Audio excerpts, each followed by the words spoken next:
November the 5th, 1990. 2 o'clock in the afternoon. Just had Sunday lunch with the folks, and I thought, it's a sunny day. Let's take the bike out for a ride. Probably the last nice day this year. And as we all do, we have our own little riding circuit, and so off I went round Oxford, out onto a B road, and a couple of miles in there's a bit of a long rise and then a blind corner and a junction. I knew that the road wasn't a nice straight road or anything like that, so I'd lifted off. I'm not in a car. Backed off the throttle up just as I was coming up over the hill. So speed limit was 60. I went round doing 50. Came around a fairly blind corner, and there was a 4x4 and a horse box across the road, stationary. And it's like, and of course everything happens very fast without you really realising, so I was thinking, that's not moving at all, and I'm not entirely sure I can stop in time. So I remember looking left and I remember looking right and seeing barbed wire fences into fields and thinking that's no option to head off into the field. And then the last thing I remember, back of the back wheel locking, back of the bike coming round slightly, and then nothing.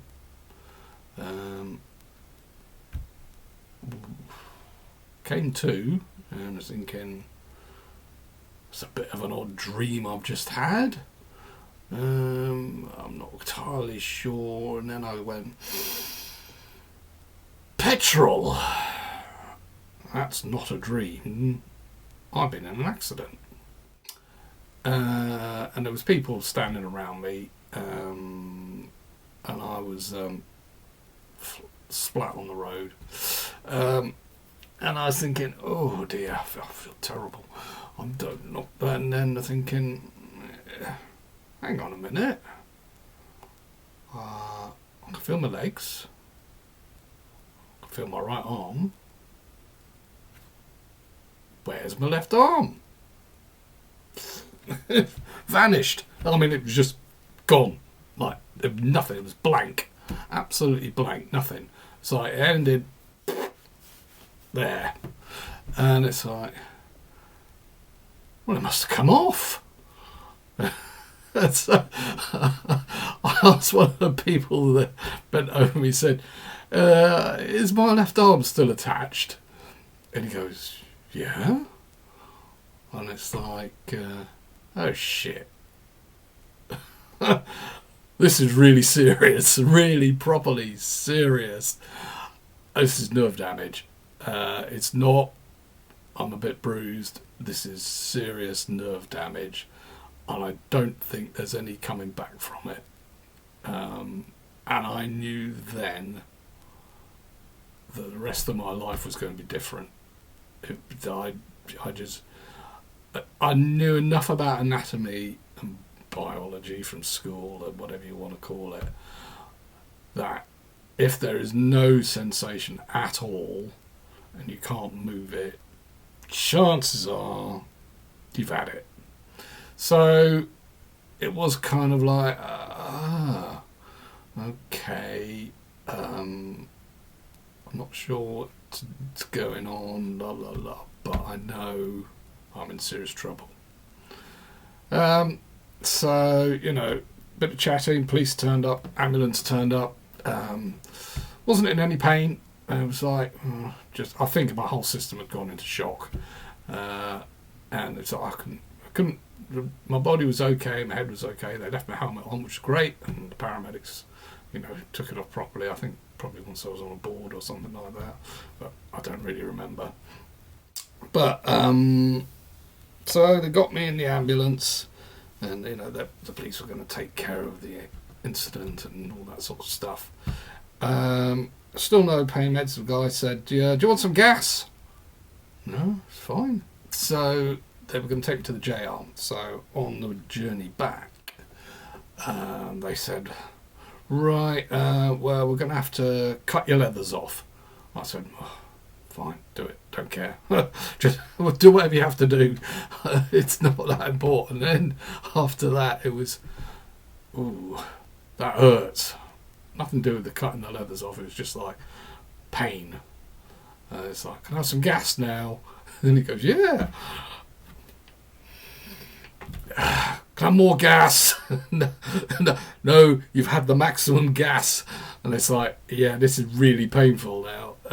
And I think basically the system woke up. And to be honest, I can't remember if it was general pain, bruised pain, or pain from... It wasn't phantom limb pain or anything like that. I think it was just general levels of pain.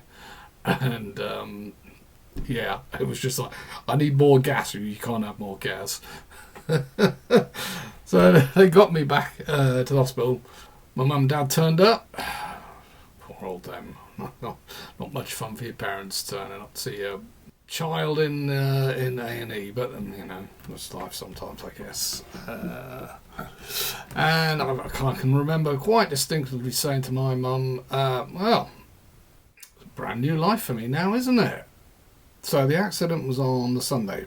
On the Monday, it was kind of a lot of tests. I was stabilised, a lot of tests. At one point, they thought my aorta was damaged, and it was like, well, we need to put some dye in your system. Oh, okay, fine. Yeah, we're going to have to shave you down there. Don't care, do it. Turned out my aorta was fine. On the Tuesday, I'm pretty sure that's when I met Mr. Burge, the consultant, and a plan of action was decided, or they had decided a plan of action, and I got told about it, and the idea was, as you all know, there's basically 5 nerves controlling your arm, shoulder and hand. So the 2 for lower arm and hand come out of the spine, so nothing you can do about that. But the 3 for the upper snapped in here. This was groundbreaking surgery at the time, and it was written up in a white paper by Mr. Burge. So they want to do nerve grafts, so they were planning to take a nerve out of my leg and repair it all, and hopefully everything would grow back, and I'd be given some sort of functionality in shoulder and upper arm, bottom, gone. And so that was the plan, and they wanted to do it on the Friday, and it was going to be a long op. Turned out to be 7.5 hours, I think I was under for. So really it was kind of, the next couple of days was just waiting around, you know, visitors, friends, family. I'm sure I wasn't in A&E, I was probably high dependency or something then, but there was a few entertaining incidents, shall we say, while I was there.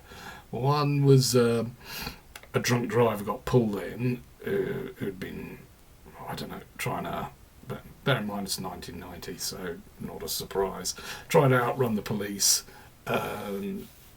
crashed big time, came in on the bed, handcuffed to the bed with a police officer escort all the time, and it's like, okay, bear in mind I'm on morphine as well, so this is like, oh, this is fun. Nobody liked him very much, shall we say. I mean, he was looked after grudgingly by everybody, but no, not a popular chap at all. And then must have been probably on the Wednesday or something like that, on the opposite side in the corner there was a quite nice lady there, young lady, bear in mind I was young then as well, and she came over and chatted to me a few times, and I said, I was thinking, why is she walking around? I thought it was just kind of like, you know, we're all near the end. And I said, "Oh, what are you in for?" And she goes, "Oh, tried to kill myself." Ooh. And then she goes, "Would you like my phone number?" Leave it with the nurse, thank you. No. But anyway, I digress. It's Friday, went off to the operation. Don't really remember anything about it at all. Woke up, all strapped up, drains everywhere. I had one drain in there, one drain in here, one drain in my leg. And it was like, I was just kind of incapacitated. And then they moved me upstairs onto a ward, although, miracle of miracles, I actually had a room. It was, it was great, because you think, been operated on, getting better. But, reality was like, if you wanted to go to the loo, you had all these drains and stuff like that. I ended up having to carry them in one arm, trying to open a door to the toilet. It's just like, oh my God. But that's when they started letting other visitors in. So I had a load of people from work come in. They all said, I hope you'll get better soon and stuff like that. And friends, I had one friend, he visited every day, and not only that, he drove me around afterwards until I started being able to drive again. So he was awesome. Another friend came all the way over from West Wales, like on the coast, and that was pretty impressive. It's like, that's a long way to come and see someone. So, and again, people turned up. You think, well, I've seen you for a few years. How did you know? And it's like, oh, so-and-so told me. And at one point, a young lady walked in. I thought, who the fuck's that? No idea. And she goes, "Oh, Conrad." Huh? And she says, "Oh, it's me." No, I won't say the name, because I don't want to do this sort of stuff online. But anyway, finally kind of twigged. And it's like, oh, hi. It's like, it's an ex. Don't really want to see them. People came out of the woodwork. And by the time Monday came, I was thinking, oh, you know what, I want to go home. They've done the operation, the drains are all out, I'm walking around, I'm eating, I'm kind of normal. Well, apart from obviously when you look in the mirror and you're naked, and it's like, this side of your body is entirely purple from there to your toes.